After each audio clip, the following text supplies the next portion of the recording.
Halo rekan Suara Pemerintah TV di seluruh Indonesia. Jumpa lagi kita di program spesial interviews bersama saya Rahmat AM. Dan pada kali ini saya ingin berbincang-bincang dengan Kementerian Koordinator Bidang Perekonomian, khususnya di bagian kehumasan.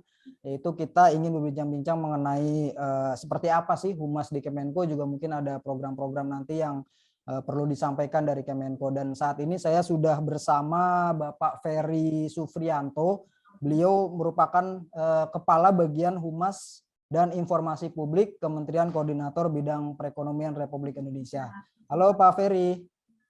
Halo Pak Rahmat, selamat sore. Selamat sore Pak, sehat Pak? Alhamdulillah sehat. Ya Pak, mungkin nanti sebelum kita bincang-bincang, silakan Pak Ferry memperkenalkan diri dan juga menyapa rekan-rekan Suara Pemerintah TV di seluruh Indonesia, dan mungkin sedikit menceritakan mengenai humas dan informasi publik di Kemenko bidang perekonomian ini Pak. Silakan Pak Ferry. Baik, terima kasih. Assalamualaikum warahmatullahi wabarakatuh.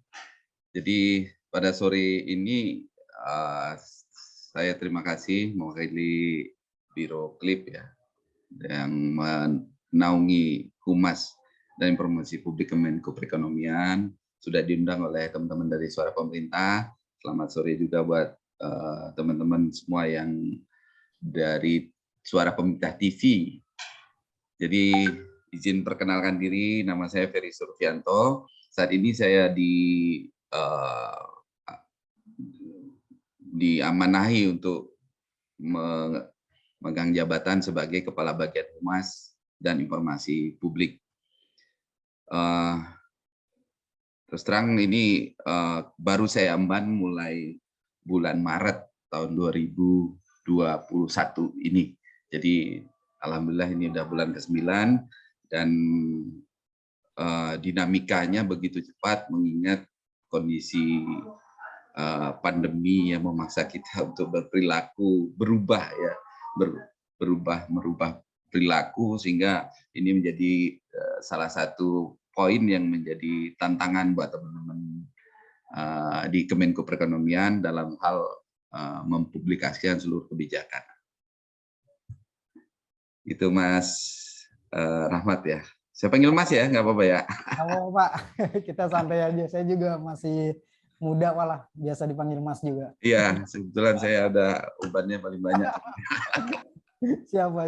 Oh ya Pak Ferry, kemarin kan ini Suara Pemerintah.id juga saya lihat beberapa pemberitaan juga di websitenya Kemenko Perekonomian juga ada sebuah berita bahwa Kemenko ini mendapatkan penghargaan kan Pak ya, Top GPR Award kalau tidak salah, Top Government Public Relation, di mana saya baca itu penghargaan ini diberikan atas kinerja public relation dari setiap instansi pemerintah dalam rangka yang membangun komunikasi dan menciptakan citra dan reputasi yang positif institusi pemerintah dengan masyarakat publik. Nah, mengenai penghargaan ini seperti apa Pak? Atau bagaimana tanggapan Pak Ferry terhadap penghargaan yang diraih beberapa waktu yang lalu nih, Top GPR Award ini Pak? Baik, Mas Rahmat. Jadi sebelumnya mungkin saya tambahkan sedikit mengenai Kemenko Perekonomian ya. Mungkin banyak juga teman-teman yang belum memahaminya atau mengetahuinya secara persis, karena dulu taunya mungkin Menko Equin ya dan seterusnya. Jadi di awalnya di tanggal 25 Juli tahun 1966, Kementerian Perekonomian ini sudah dibentuk dengan nama Kementerian Ekonomi dan Keuangan yang dijabat oleh Bapak Sri Sultan Hamengkubuwono ke-9. Jadi sudah eksis semenjak tahun 1966. Di tahun 2019 Kemenko Perekonomian itu ditugaskan oleh Pak Presiden melalui Perpres 67 tahun 2019 itu untuk mengkoordinasikan 8 kementerian serta instansi lain yang dianggap perlu. Di antaranya yang kita koordinasikan itu adalah kebijakan di sektor Kementerian Keuangan, Kemenaker, Kemenperin, Kemendak, Kementan, Kementerian Agraria dan Tata Ruang atau BPN ya, kemudian Kemen BUMN dan Kemenkop UKM. Jadi Itu yang kami koordinasikan dalam strata kebijakannya. Kemudian di tahun 2020 kita juga sudah ditugaskan untuk menyelenggarakan koordinasi sinkronisasi pengadaan urusan kementerian dalam penyelenggaraan pemerintahan di bidang perekonomian. Jadi di tahun 2020 semakin memperjelas, dan keberadaan nama sendiri dari Kemenko Perekonomian itu ada di sekitar tahun 2000. Jadi udah lumayan lama untuk nomenklatur kementerian koordinator di bidang perekonomian. Dalam 2 tahun terakhir ini, Kemenko Perekonomian bertambah tugasnya, mengingat Bapak Menko itu didaulat juga sebagai ketua dari pengendalian COVID dan pemulihan ekonomi nasional. Jadi ini implementasi dari setiap kebijakannya, dan program dari PCPN ini juga menjadi tugas rutin saat ini dari Kemenko Perekonomian, dan tentunya ini setiap minggunya melalui ratas dilaporkan kepada Bapak Presiden. Jadi ini menarik, tadi pertanyaan intinya adalah bagaimana responnya terhadap Top GPR Award. Jadi yang jelas surprise, Mas Rahmat. Surprise karena apa? Karena kami sama sekali tidak mendesain tugas ini untuk mencari penghargaan. Karena ini murni adalah sama seperti teman-teman KL lainnya, kita memang mencoba memberikan yang terbaik, berbuat yang terbaik, bekerja yang terbaik untuk kepentingan dari diseminasi informasi. Nah, ini kan merupakan kebutuhan publik. Dan tentunya dari capaian ini kami juga bangga karena terutama sekali karena capaian ini dihasilkan dalam kondisi atau tantangan yang sedemikian sulitnya. Jadi kita ketahui dalam tahun ini, karena periode penilaiannya kan tahun ini ya, untuk GPR indeksnya, itu memang kita dalam kondisi yang sulit dalam harus menghadapi banyak tantangan. Jadi seperti yang kita ketahui, bulan Juni-Juli itu sudah mulai ada peningkatan kasus COVID-19, dan di bulan Agustus itu ada capaian tertinggi hingga sampai 500 ribuan. Nah, itu di saat-saat seperti itu kami harus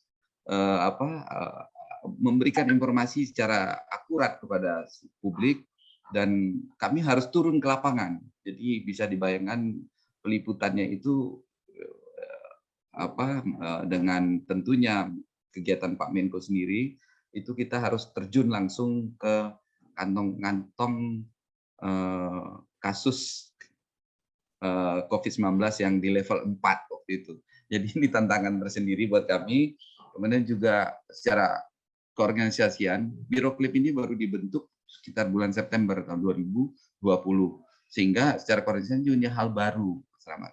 Hal baru di mana sebelumnya kita hanya ada di level eselon 3. Saat ini sudah di level biro, jadi udah naik level jadi level eselon 2.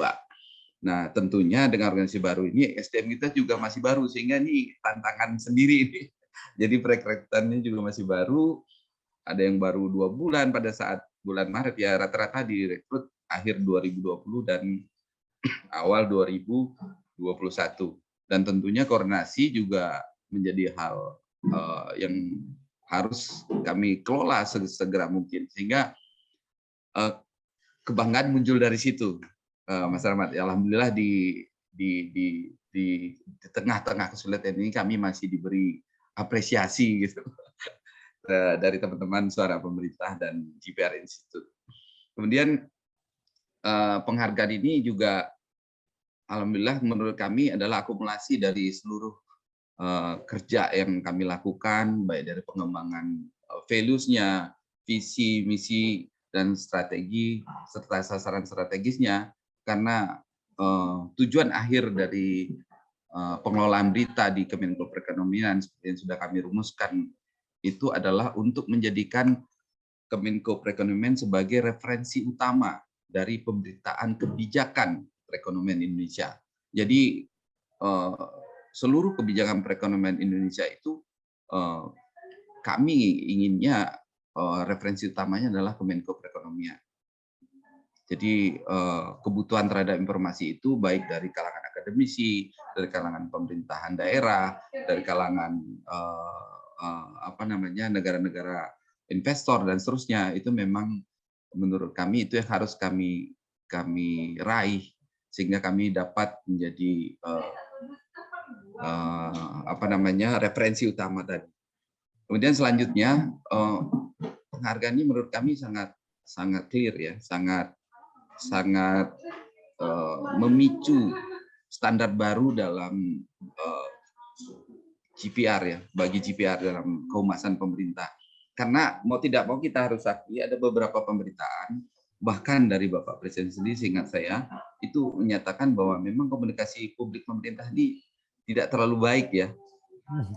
Itu memang ada kita lihat dalam lintasan berita dan nah ini yang menjadi tantangan kami juga untuk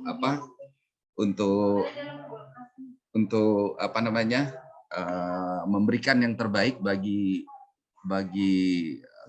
publik dalam konteks akurasi, dalam konteks kecepatan, dalam konteks capture dari kebutuhan publik. Jadi dengan adanya GPR Institute ini, harapan kami ya katakanlah ini menjadi trigger bagi seluruh GPR yang dimiliki pemerintah ya untuk menetapkan standar baru, menjadikannya sebagai sebuah standar baru dalam peningkatan kualitas, dalam mengcapture kebutuhan publik maupun dalam penggunaan teknologi yang ada sekarang. Mungkin demikian, Mas Rahmat.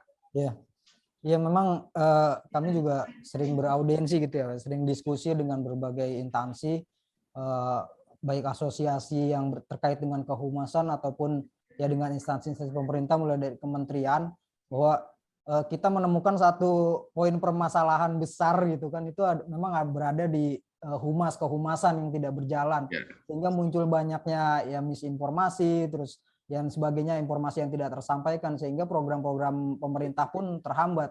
Nah, disinilah akhirnya kita berkolaborasi semua bahwa kita harus munculkan kembali peran penting humas pemerintah ini, karena memang ternyata ini masih banyak yang diabaikan, apalagi tantangan sekarang gitu kan, digitalisasi, di mana peran humas inovasinya itu sangat dinantikan sekali, karena dia jembatan yang sangat penting antara publik dan instansi pemerintah terutama gitu ya, government public relation. Nah, kalau Pak Ferry memandangnya gimana nih, humas pemerintah sepenting apa di bidang perekonomian di sana, Pak?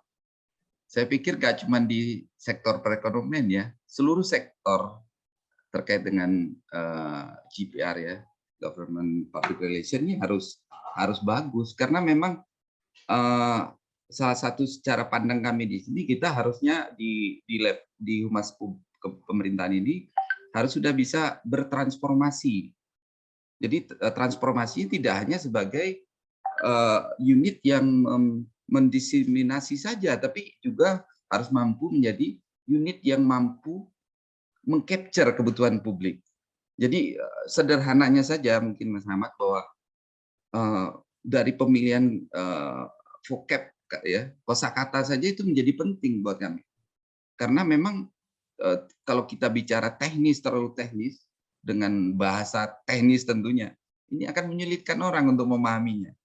Ya kita misalnya bicara green economy ini kan enggak semua orang, enggak mungkin. Ya harapan kita sampai lapis paling bawah pun mampu mencerna itu. Nah, ini yang terus kami upayakan sehingga luasan atau reach atau impression dari sebuah berita itu memang menjadi harapan kami, sehingga seluruh masyarakat itu mampu mengetahui dengan baik. Misalnya soal program prakerja, kartu prakerja. Nah, ini kan sudah diikuti oleh sekitar 70-an juta ya.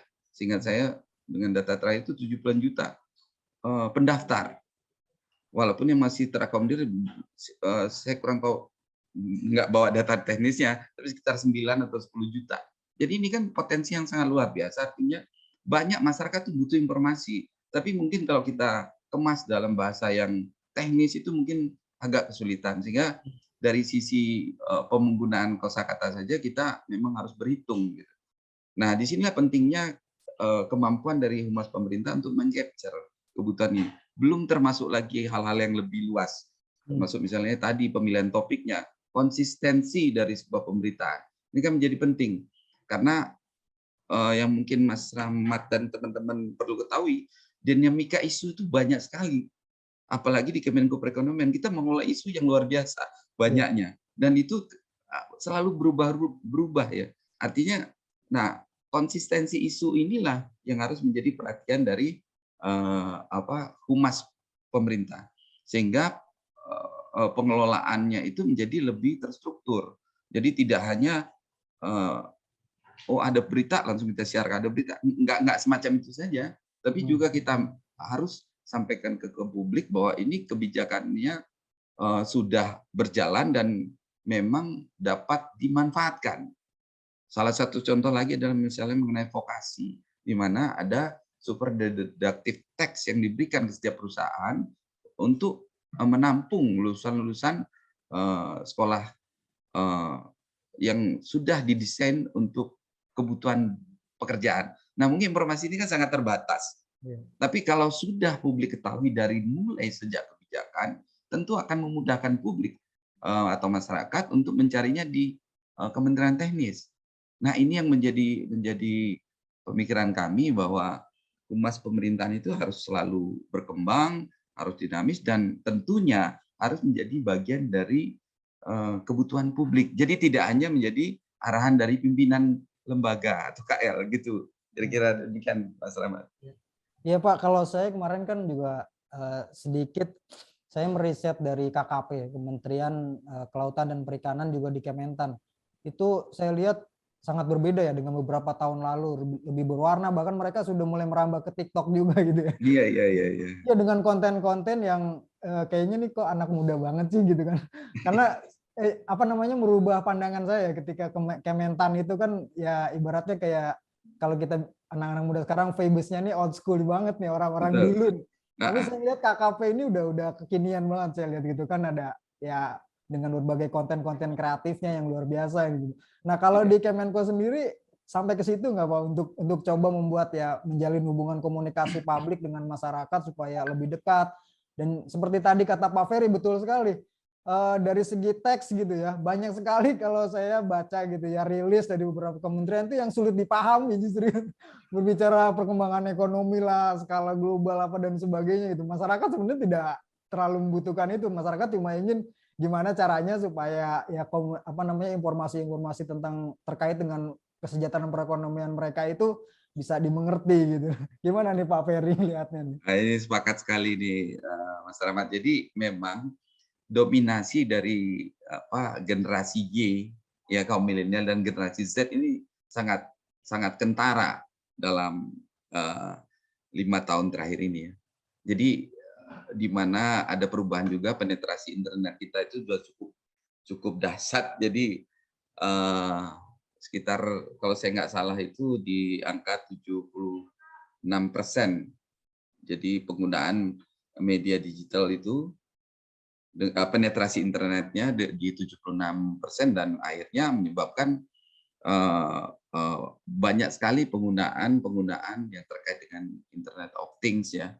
Nah, ini menjadi pastinya menjadi perhatian kami juga. Nah, pertanyaan ini atau bahasan ini sebenarnya bahasan yang paling asik di kami. Paling asiknya kenapa? Karena memang di satu sisi kami juga harus mempertahankan publikasinya seperti apa adanya, karena nggak mungkin kita bicara digitalisasi dengan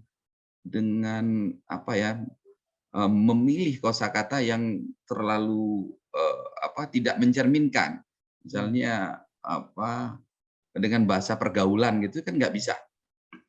Nah ini disinilah challenge yang paling mengasihkan buat kami di Kemenko Perekonomian, namanya di Humas, karena menerjemahkan untuk kebutuhan. Jadi ini salah satu sisi dari capture kebutuhan publik untuk kebutuhan teman-teman dari generasi milenial dan generasi Z ini menjadi challenge. Nah, ini kami wujudkan misalnya di Instagram. Di Instagram itu kami produknya sudah lebih kekinian ya. Jadi kita tidak hanya menyelenggarakan lagi misalnya konferensi pers gitu ya. Tidak hanya saja menyelenggarakan misalnya pertemuan-pertemuan, tidak. Jadi kami lebih membuat produk yang sifatnya sudah mengikuti dinamika saat ini. Walaupun kami belum punya platform TikTok. Nah, termasuk juga di YouTube. Di YouTube ini kami juga sudah memproduksi sesuai dengan dinamika saat ini. Jadi misalnya dari produk misalnya kita buat itu adalah ngobrol ekon misalnya. Nah, ngobrol ekon ini ketika berbicara dengan pelaku usaha UMKM. Jadi pelaku usaha UMKM baik itu yang tumbuh karena prakerja maupun karena memang pelaku UMKM sendiri dari awalnya. Sehingga ini kami buat dalam produk wawancara yang lebih santai ya, dalam produk yang lebih bisa ngobrol gitu. Jadi emang kayak produknya kita sebut sebagai ngobrol ekon. Nah, ini lebih mudah menurut kami untuk dicerna daripada kita menyelenggarakan liputan saja gitu kan. Jadi itu salah satu produk yang kami buat baru, yaitu produk baru yang kami buat dalam rangka mengcapture kebutuhan publik tadi. Dan kami juga buat misalnya komik ekon. Nah, komik ekon ini kan ini justru yang paling banyak responnya. Nah, ini juga menjadi bagian dari diseminasi dengan bahasa atau visual yang lebih sederhana ya. Nah, ini bagian yang kami buat, dan inilah yang kami bilang ini topik mengcapture kebutuhan di masa dominasi teman-teman dari generasi Y dan Z ini menjadi keasikan tersendiri. Jadi baik di LinkedIn, baik di Facebook, baik di Twitter, kami mencoba menggunakan bahasa-bahasa dan produk-produk yang lebih kekinian lah, yang lebih ya walaupun tidak bisa terlalu lepas ya Mas Rahmat ya, karena bahasanya tetap harus dijaga. Jadi kalau pembangunan berkelanjutan, istilah teknisnya pembangunan berkelanjutan ya tetap harus kita pakai kan. Sustainable Development Goals itu tidak bisa kita rubah. Tapi bagaimana kemudian menyampaikannya, nah ini menjadi keasikan. Mungkin demikian. Ya, ya beberapa waktu yang lalu juga kami audiensi ya dengan para humas. Ini ada satu curhatan juga Pak dari bagian humas lah. Saya tidak menyebutkan dari instansi mana, yang pasti dari pemerintah gitu Pak.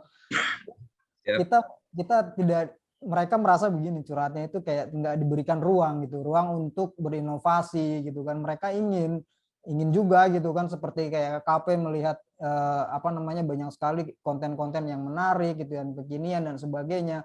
Tapi kehumasan di sana dia bilang itu kan masih dipandang sebelah mata gitu ya, hanya sekedar formalitas segala sesuatunya gitu kan. Nah, sebenarnya kan kalau kemarin juga Pak Widodo menyampaikan gitu ya, juga dari Pak Presiden Joko Widodo juga menyampaikan bahwa digital talent ini sangat penting, leader talent ini sangat penting, tapi di beberapa kehumasan ini jadi persoalan yang sangat ini Pak ya, sekarang masih banyak gitu lah leader talent. Ya kalau leader talentnya aja nggak ada, gimana mau membangun digital talent gitu kan. Nah, kalau di Menko Perekonomian sendiri gimana Pak, SDM-nya dibangunnya seperti apa Pak, supaya mungkin juga bisa menjadi inspirasi dan menyadarkan instansi yang lain, juga humas-humas yang lain, supaya bagaimana sih mengelola SDM dalam rangka membangun komunikasi publik terutama di era saat ini gitu Pak.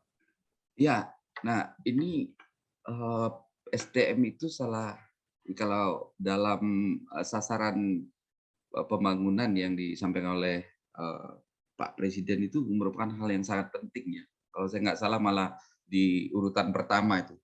Nah, dan yang jelas ini memang harus kita kelola. Jadi mungkin saya nggak lebih sedikit cerita bagaimana kondisi kami di Humas Kemenko Perekonomian. Jadi ada banyak perbaikan yang kami lakukan. Jadi ketika di awal saya masuk Stable Maret itu, saya memperhatikan yang berkembang, yang sudah ada, dan kemudian kami wujudkan dalam bentuk perubahan. Nah, perbaikan atau pengembangan lebih lanjut. Jadi dalam keseluruhan sisi. Kenapa? Karena SDM ini kan tidak hanya menyangkut keahliannya saja, tidak menyangkut masalah kemampuannya saja, tapi juga arahnya harus kita buat. Nah, disinilah pentingnya dari sisi kehumasan itu membuat perbaikan konseptual, baik dari sisi SDM-nya, organisasi maupun penciptaan arah. Jadi kami di sini di awal itu kami membentuk pola pikir. Nah, pola pikir ini kami sosialisasikan kepada seluruh teman-teman yang terlibat dari seluruh SDM yang ada, sehingga kita punya satu arah, kita punya values yang sama, kita punya tata kerja yang harus diatur. Jadi ini kalau bicara teorinya enak, Mas, tapi kalau bicara praktiknya luar biasa ini, karena kita harus dengan secara kecepatan yang baik dan secara paralel membentuk semuanya. Dan seperti yang sudah sampaikan di depan tadi, bahwa memang akhirnya kami berhasil merumuskan visi bahwa Kemenko Perekonomian itu harus mampu menjadi referensi utama dari kebijakan pemerintahan kebijakan perekonomian Indonesia. Nah, ini menjadi arah bersama. Ini perbaikan konseptual yang harus diperbaiki, harus ada dalam setiap, menurut hemat kami, dalam setiap unit kehumasan. Kemudian juga penguatan source credibility, Mas, ini sangat penting gitu loh. Jadi kredibilitas source itu tidak bisa diabaikan menurut kami. Itu yang menjadi, karena siapa sih yang membaca publikasi kebijakan?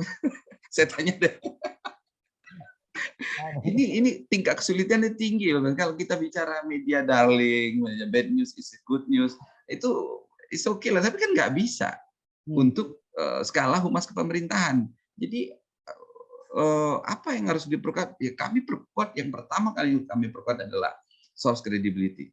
Jadi untuk membentuk karakter, untuk membentuk reputasi, sehingga publik tidak ragu lagi bahwa publikasi yang kami sampaikan itu memang secara teknis benar apa adanya, akurat, dan speed-nya cukup sangat baik. Nah, ini yang menjadi kredibilitas dari yang harus kami perjuangkan di awal, dan itu akan kami perjuangkan terus. Jadi dengan tingkat kredibilitas yang baik, dengan reputasi yang baik, menurut hemat kami pemberitaan yang kita sampaikan itu akan mudah diambil oleh publik. Jadi tidak ada lagi dalam tanda kutip ini kepentingannya siapa, tidak. Tapi betul-betul ini adalah hal yang disampaikan oleh pemerintah. Jadi tidak lagi bicara kepentingan, tapi bicaranya adalah kredibilitas informasi. Kemudian berikutnya adalah mengenai jumlah dan jenis produk. Nah, ini juga menjadi, tadi ada teman humas yang menyatakan kurang diberi ruang. Menurut saya ini harus kita sikapi juga sebagai sebuah challenge ya. Jadi kami di awal juga sangat, jadi ibarat warung deh, saya analogikan warung. Orang datang ke warung, tapi setiap datang kok jumlahnya cuman jenis makanannya, jenis minumannya hanya itu saja.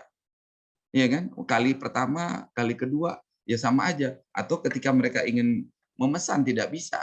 Warung itu ya kapan mau larisnya kan gitu. Nah, akhirnya memang jumlah dan jenis produk ini menjadi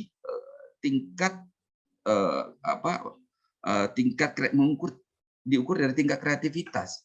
Nah, di sini peran SDM yang sangat penting. Jadi kami punya tim kreatif itu sebenarnya cuma punya 6 orang. Tapi ini nanti kami sampaikan bagaimana mempersenjatai 6 orang ini. Jadi yang jelas harus diberi ruang untuk menciptakan jenis-jenis produk. Nah, ini menjadi bagian dari kebijakan manajemen ya, kebijakan struktural. Sehingga kita harus mendorong teman-teman di bagian kreatif konten untuk dapat meningkatkan jumlah outputnya maupun dengan jenis outputnya. Kemudian untuk mengelola SDM ini memang kita butuh quality control. Nah, ini mungkin yang jadi nggak bisa, oh ini tayang, udah tayang nggak bisa, atau siapapun boleh menayangkan, nggak bisa. Di kami tidak menganut hal semacam itu. Jadi memang ada proteksi di sana, ada quality control yang ketat. Jadi kita buat sistemnya mulai bahannya itu mau seperti apa, kemudian pada saat ada kita sebut aju, aju bahan, kemudian ada proses review di sana, kemudian ada proses approval. Nah, ketika udah approval pun belum tentu tayang karena harus ada proses clearance lagi. Jadi mulai dari penyiapan itu kita bentuk grup sendiri, kemudian mengajukannya itu ada proses aju dari teman-teman kreatif. Kami punya 6 penulis di sini. 5 penulis. Jadi 11 orang dengan komposisi 6 konten kreatif konten, kemudian 5 penulis. Nah, ini semua proses aju. Nah, ketika diajukan itu ada review di situ. Memang kemudian review, setelah review itu ada approval kemudian clearance, baru bisa tayang.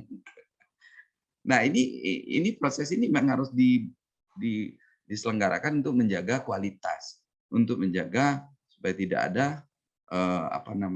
hal-hal yang tidak kita inginkan ke depannya, gitu. Jadi tidak bisa dibebaskan kepada masing-masing personil atau SDM-nya. Kemudian berikutnya yang kami lakukan ya peningkatan hubungan kelembagaan. Ini mau tidak mau. Jadi teman-teman memang ya sementara ini kita punya Bako Humas orkestrasi, kita punya Pokja GPR ya, kemudian punya Bako Humas sendiri dan seterusnya. Ada Forkem juga untuk yang terkait ke isu-isu perekonomian ya. Nah, ini tetap kita lakukan dan mungkin sekaligus bisa kami kabarkan karena saat ini sedang dibangun. Jadi kami juga nanti akan menyiapkan press launch. Jadi tidak dalam mungkin muatannya sama dengan media center, tapi ini lebih kepada ya dalam tanda kutip tempat nongkrong gitu ya, tempat bincang-bincang. Jadi press launch khusus untuk teman-teman jurnalis. Jadi sedang disiapkan dalam bentuk yang lebih baik dari sebelumnya di Kemenko Perekonomian. Kemudian ada penguatan strategi liputan lapangan. Jadi kalau Pak Menko Perekonomian itu lagi kunjungan ke daerah, itu titiknya bisa lebih dari 5, kadang sampai 7 atau 8. Nah, ini kan butuh strategi. Karena standarnya pimpinan juga ada. Standarnya seperti yang disampaikan ke kami selama ini, 1 jam setelah kegiatan selesai, itu rilis sudah harus naik. Nah, bayangkan kalau itu ada 7 titik. Sehari bisa minimal 5 rilis. Itu bagaimana? Kalau kita tidak punya strategi yang baik, ya menurut kami itu tidak bisa kita capai. Sehingga ini penguatan ini kami lakukan setiap waktu. Jadi strategi akan berkembang karena jenis liputan juga banyak. Ada yang undangan, ada konferensi pers, ada yang dengan Pak Presiden atau Pak Wakil Presiden, ada yang kunjungan, ada yang liputan di kenegaraan dan seterusnya. Nah, ini menjadi strategi yang harus dibicarakan di level manajemennya. Kemudian alhamdulillah di sisi penguatan keterbukaan informasi publik ini juga harus dicapai. Jadi setiap kehumasan pemerintah menurut hemat kami juga harus memperkuat sisi ini. Karena apa? Karena publik akan nggak cuma well informed tapi juga sangat nyaman ya ketika berhubungan dengan KL-nya. Jadi nggak ngerasa wah ini seperti apa. Jadi alhamdulillah Humas Kemenko Perekonomian dalam 2 tahun berturut-turut ini juga sudah menjadi badan publik yang informatif. Jadi mendapat penghargaan badan publik informatif dari teman-teman dari Komisi Informasi Pusat. Nah, ini juga harus dicapai. Kenapa? Karena tadi kenyamanan publik untuk berhubungan dengan sektor kehumasan itu menjadi perhatian yang harus dijaga ya oleh teman-teman kehumasan pemerintahan. Dan mungkin sebagai informasi juga, sebelum kami mendapatkan Top GPR Award dari Suara Pemerintah .co.id dan GPR Institute ya, itu alhamdulillah di Kemenko Perekonomian juga sudah memperoleh predikat terbaik kedua dalam kategori siaran pers yang dikutip oleh media online. Itu dari dalam ajang anugerah media humas yang diselenggarakan oleh Kominfo. Nah, jadi ini ukuran yang menurut kami dihasilkan dari penguatan-penguatan tadi. Jadi sudah disampaikan tadi di awal Mas Rahmat, bahwa kami mohon izin, kami sendiri tidak pernah berpikir soal penghargaan gitu. Nah, kami hanya melakukan yang menurut hemat kami ini harus dimiliki karakter-karakter yang harus dimiliki oleh teman-teman humas, dan tentunya kami juga mendapat asistensi banyak ya dari teman-teman Kominfo, dari teman-teman Komisi Informasi Publik, dan tentunya teman-teman media ya, karena ini yang harus kami jaga. Jadi dari sisi SDM kami juga sudah memberikan kelonggaran terkait dengan misalnya pembuatan produk tadi ya Mas ya, kemudian kita juga memberikan aset digital. Nah, ini mungkin yang aset digital yang sifatnya eksklusif ya, konten berbayar yang memang kami siapkan. Baik untuk hanya musik latar, untuk foto eksklusif, untuk video eksklusif. Jadi mereka mampu dan harus mampu berkembang gitu. Jadi tidak hanya mengandalkan footage atau konten-konten yang dihasilkan sendiri gitu. Nah, ini proses upgrading mereka, proses upskilling mereka ini memang menjadi tanggung jawab manajemen. Nah, itulah ruang-ruang yang kami berikan tadi. Demikian. Ya. Ini luar biasa sih Pak. Kalau saya lihat SDM ya sebesar Kemenko Perekonomian itu ya, dengan SDM yang kalau tadi dibilang 6 orang kreatif, 5 orang penulis, itu menurut saya kurang sih Pak. Kurang Tapi banget Mas. Tapi ya makanya cuma itu prestasinya asiknya. luar biasa sih saya lihat. Memang kalau dibandingkan dulu ya, kalau saya lihat memang di Top GPR juga saya lupa berapa hasil penilaian risetnya, tapi good news kalau tadi Pak Ferry bilang ada good newsnya, ini Kemenko Perekonomian ini good newsnya di atas 70% gitu dibanding berita-berita yang ada. Sementara kalau saya lihat dulu memang banyak sekali case dan sebagainya, sehingga berita-berita yang negatif pun ya sangat banyak gitu kan tentang Kemenko Perekonomian ini. Cuma memang belakangan ini apalagi ya saya kaget sih dengan SDM yang seperti ini, di mana ada tantangan pandemi, juga ada tuntutan program pemulihan ekonomi nasional gitu kan, tapi masih bisa membangun ya citra yang positif dari masyarakat, terutama dengan media pemberitaan gitu kan, lebih banyak pemberitaan yang positifnya daripada pemberitaan yang negatifnya.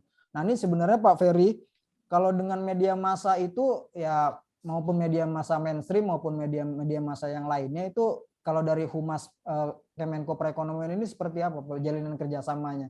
Ya kalau tadi saya lihat bagus sekali ya, akan dibuat satu ruang media center gitu ya, walaupun ya ternyata belum Pak ya, artinya akan masih akan gitu kan. Itu menurut saya di instansi pemerintah memang harus ada sih Pak bagian itu Pak. Jadi informasi untuk press launch, jadi ini mendahului nanti ada peresmiannya insya Allah, dan akan diundang teman-teman media itu mungkin insya Allah dalam bulan ini, karena ini dalam proses sekitar 70% atau 80% pekerjaan.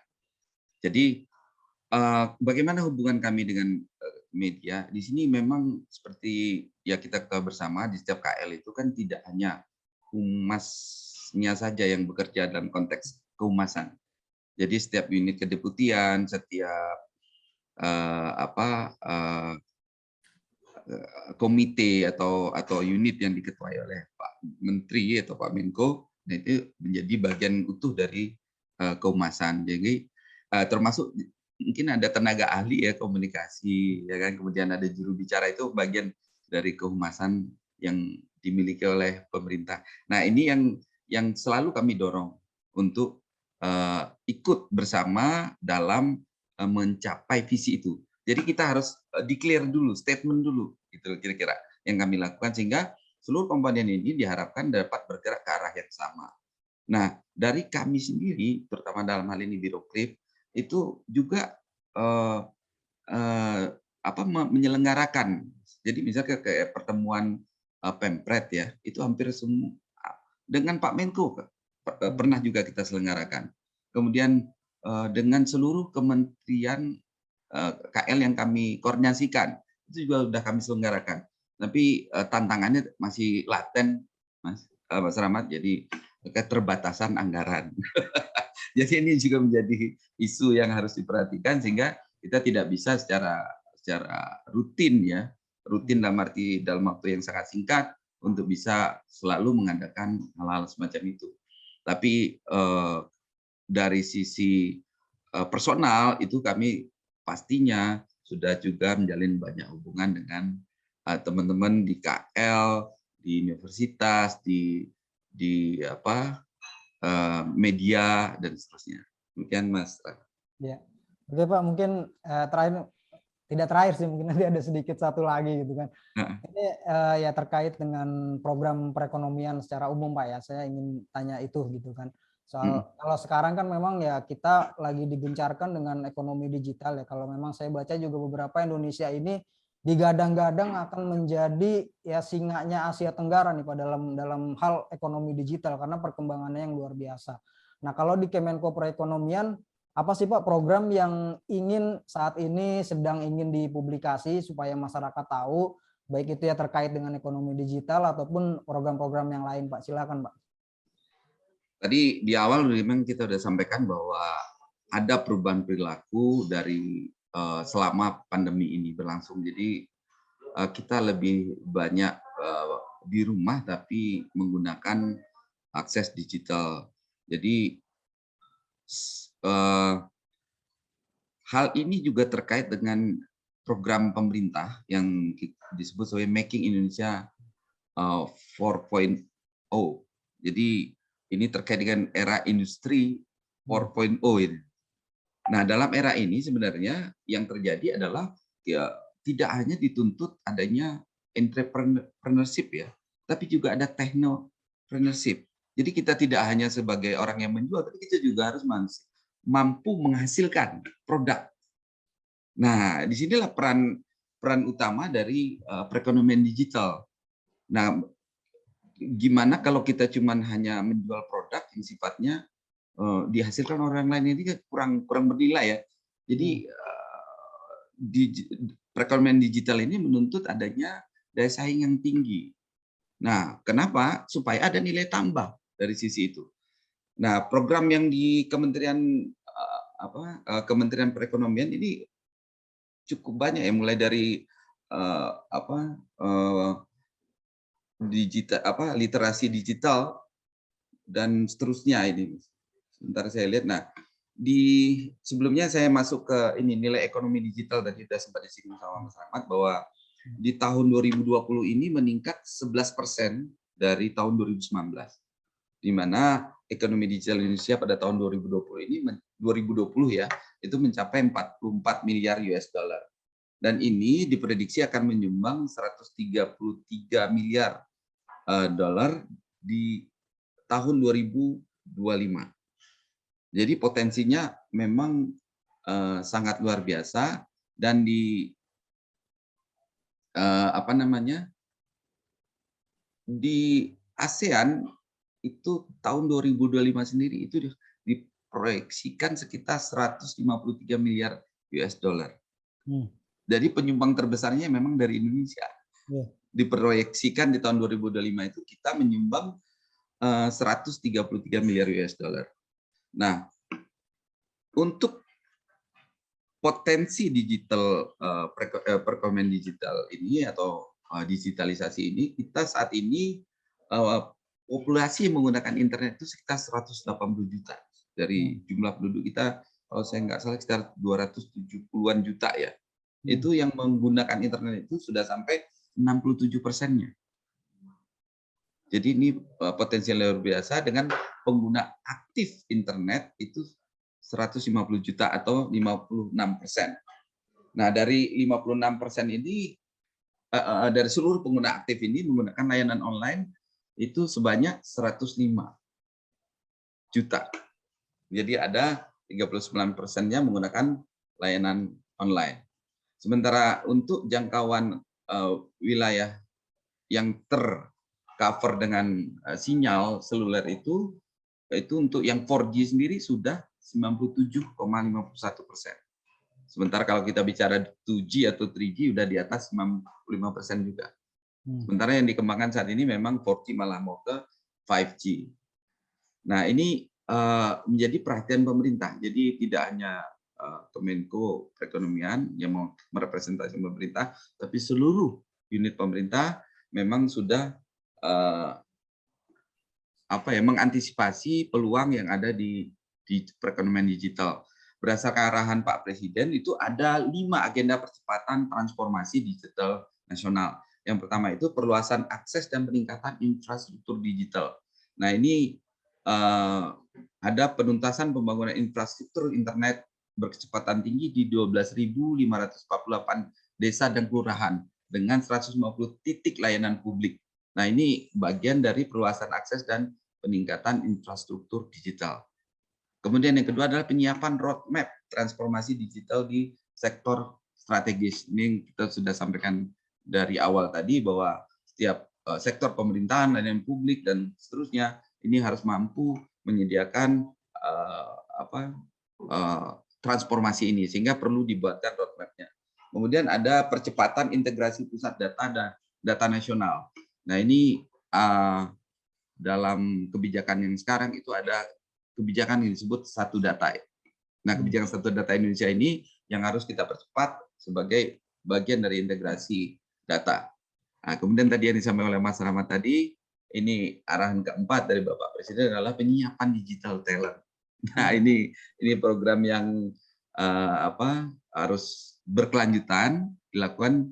Jadi dilakukan melalui literasi digital sampai ke kepemimpinan era digital. Jadi itu juga sudah menjadi persiapan dari pemerintah, dan pastinya untuk mendukung semua ini, mendukung transformasi digital ini dibutuhkan regulasi, skema pendanaan dan pembiayaan. Nah, ini yang menjadi arahan Bapak Presiden. Nah, di dalam konteks digitalisasi sendiri dengan yang menjadi perhatiannya adalah perkembangan jaringan internet berkecepatan tinggi.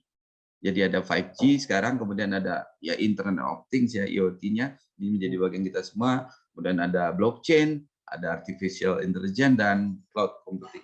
Nah, ini perhatian-perhatian yang diberikan pemerintah, area-area yang diberikan pemerintah untuk bisa menjadikan ekonomi digital ini sebagai lanskap baru, sebagai kekuatan baru dari perekonomian nasional. Nah, ini bayangkan teman-teman Gen Y ya, milenial dan Gen Z ini potensi yang akan mereka dapatkan dari keberadaan ini, keberadaan ekonomi digital ini ya harus bisa ya. Dan ini luar biasa potensinya. Dan itu yang sudah menjadi kebijakan atau yang sudah dilaksanakan. Jadi tidak hanya pada tataran kebijakan, tapi sudah ada implementasinya. Mungkin demikian, Mas. Iya, ya mungkin ya ini baru terakhir nih Pak, konklusi saya pengen apa sih yang ingin disampaikan oleh bagian humas gitu ya kepada publik, kepada masyarakat Indonesia, supaya ya, karena memang kalau hasil riset ini good news-nya, berita positif dari Kemenko Perekonomian ini sudah lebih banyak ya, sudah lebih tinggi. Namun ya masih ada juga kayak saya lihat di medsos juga yang punya pandangan apatis gitu kan, yang punya hal-hal yang kritis soal Kemenko Perekonomian. Nah, supaya mereka semua berpandangan positif dan juga Kemenko ini, karena kan pekerjaannya berat nih Pak, sangat banyak ya, karena dituntut juga kita akan menjadi 5 negara dengan perekonomian terbesar di dunia nanti tahun 2045. Iya. Seperti programnya visi Indonesia Maju itu kan. Nah, itu tugas berat. Cuma kan masyarakat juga ya kita tidak bisa pungkiri bahwa masih banyak yang kritis gitu kan, masih banyak yang mengkritisi soal Kemenko Perekonomian ini, karena ya tuntutannya satu sebenarnya di negara ini, membangun perekonomian yang sejahtera gitu kan. Nah, apa nih yang ingin Pak Ferry sampaikan ke masyarakat supaya masyarakat kita punya pandangan positif sehingga mau mendukung Kemenko Perekonomian nih Pak untuk membangun ekonomi yang lebih sejahtera di Indonesia ini. Silakan Pak Ferry sebagai penutup. Baik. Pak. Jadi dulu pernah kami utarakan di dalam rapat-rapat sebelumnya. Jadi yang perlu kita ketahui, yang sedang akan kita hadapi ini adalah G20. Ini yang sedang, dan di 2023 itu Indonesia akan menjadi ketua ASEAN. Saya tidak salah. Kemudian kemarin itu ada COP26 yang terkait dengan perubahan iklim, dengan carbon trading dan seterusnya. Nah, ini menjadi isu-isu makro yang harus dikelola dengan baik. Tapi secara umum begini, Mas Rahmat, kami tidak tidak anti kritik ya. Jadi karena itu bagian dari pembangunan capturing tadi. Jadi selama ini yang kami upayakan adalah bagaimana meningkatkan kredibilitasnya, kredibilitas source-nya. Jadi apa namanya, bahwa publik kami yakinkan mendapatkan berita yang benar, yang akurat, yang cepat, dan mereka bisa rujuk ke tempat lainnya. Jadi kalau dalam yang kami yakini bahwa dengan adanya kredibilitas yang baik, tentunya publik juga akan menangkap itu sebagai upaya yang baik. Jadi tadi sudah sampaikan sekitar 70% ya Mas Rahmat ya. Ya. Itu sudah tone positif. Nah itu menurut hemat kami publik bisa menilai sendiri ya. Kalau kritis kan publik juga harus mau menilai secara berimbang gitu. Jadi tidak hanya melihat substansi kebijakan. Nah kalau bicara substansi, nah ini kan agak repot kita. Karena di Humas kan nggak mengelola substansi. Jadi misalnya kebijakan PPNBM, ya kan? Nah itu kan kita hanya mengabarkan dalam konteks yang ini loh maunya pemerintah, ini loh nanti efeknya yang kita harapkan, dan ini loh mekanismenya dan seterusnya. Jadi tidak bicara lagi bagaimana membentuk kebijakan itu. Nah, menurut hemat kami publik juga sudah sangat paham ya mengenai tugas dan fungsi dari masing-masing KL.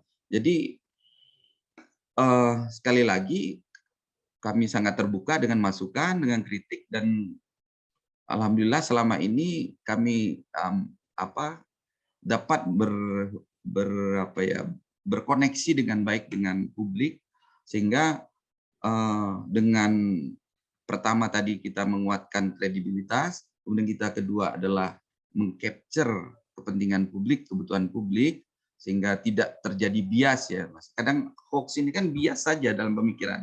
Jadi tidak mesti serta-merta karena beritanya kosong atau tidak bernilai, tapi karena juga bias dalam pemahaman. Nah ini yang kami coba eliminir, sehingga dengan dua hal tersebut, kredibilitas dan capturing tadi, kami mencoba bertransformasi.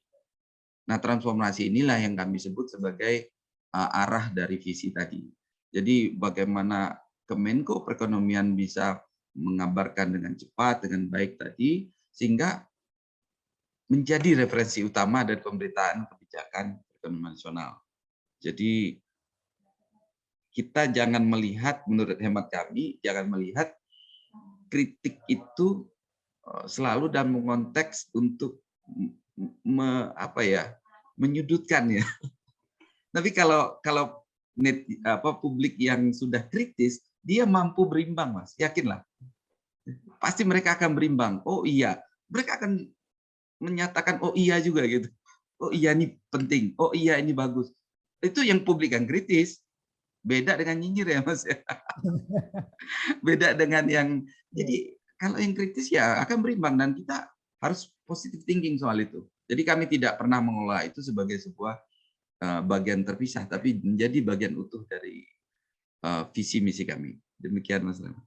Siap Pak Ferry. Mungkin itu dulu Pak untuk wawancara kita. Next mungkin saya ingin beberapa nanti untuk pertanyaan-pertanyaan terkait dengan berita-berita dari Kemenko Perekonomian ya, karena ya kita juga hadirnya media ini, visi kita adalah ya, kita ingin menyatukan sih Pak, ingin menyatukan antara instansi pemerintah dengan masyarakat ya, sebagai jembatan informasi supaya tidak ada lagi misinformasi, disinformasi dan sebagainya, sehingga kita bisa bersatu untuk membangun bangsa Indonesia yang lebih sejahtera. Baik, terima kasih Itu luar Pak. Biasa Mas Rahmat.